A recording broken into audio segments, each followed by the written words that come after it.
Le 24 octobre 1947, je vois la représentation incandescente de la Sainte Trinité, le triangle sous la forme duquel elle se montre à nos sens humains. Marie se tient au centre de ce signe divin et resplendissant, sous son aspect glorifié le plus éclatant.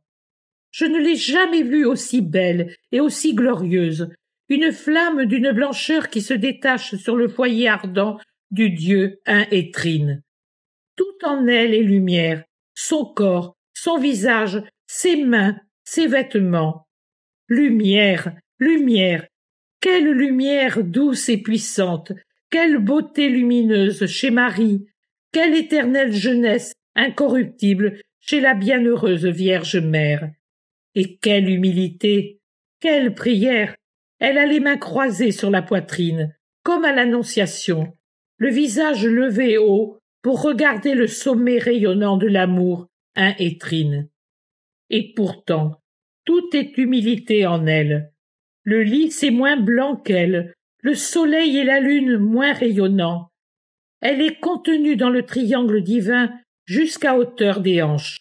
Le reste de son corps, ses jambes, enveloppées du vêtement du paradis, se détachent sur l'éclat de l'empyrée. La voix du Père éternel dit « C'est ainsi que Marie est en nous ». Que les savants en théologie comprennent le sens et le contenu de cette vision sur le pouvoir et la connaissance de Marie, à qui tout l'amour se donne, à qui toute la sagesse se révèle et devant qui toute la puissance s'incline pour l'exaucer. Quelle beauté! Et comme la vue de toutes ces choses permet de tout bien comprendre, même pour les ignorants comme moi. L'inconvénient, c'est que mon incapacité de pauvre ignorante ne sait pas retranscrire en mots ce que mon âme comprend à cette vue. J'ai dit que Marie, toute glorieuse, est contenue dans le triangle divin jusqu'à hauteur des hanches. Non pas que Marie soit plus grande que la représentation de la sainte unité et trinité de Dieu. Cette dernière est bien plus grande, bien plus splendide que Marie, pourtant resplendissante.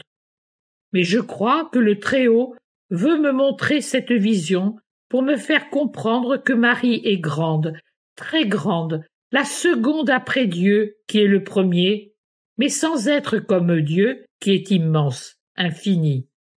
Marie m'apparaît comme cela dans le triangle divin, mais comme s'il veillait sur elle, l'étreignait de ses éclairs d'amour, comme sa créature préférée à tous les enfants des hommes, mais qui reste une créature. Je balbutie, je ne sais expliquer ce que j'ai si bien compris.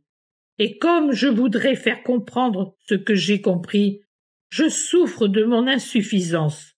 Je m'efforce de montrer cette représentation telle qu'elle était, et par pitié pour moi, excusez-moi de ne pas savoir faire mieux.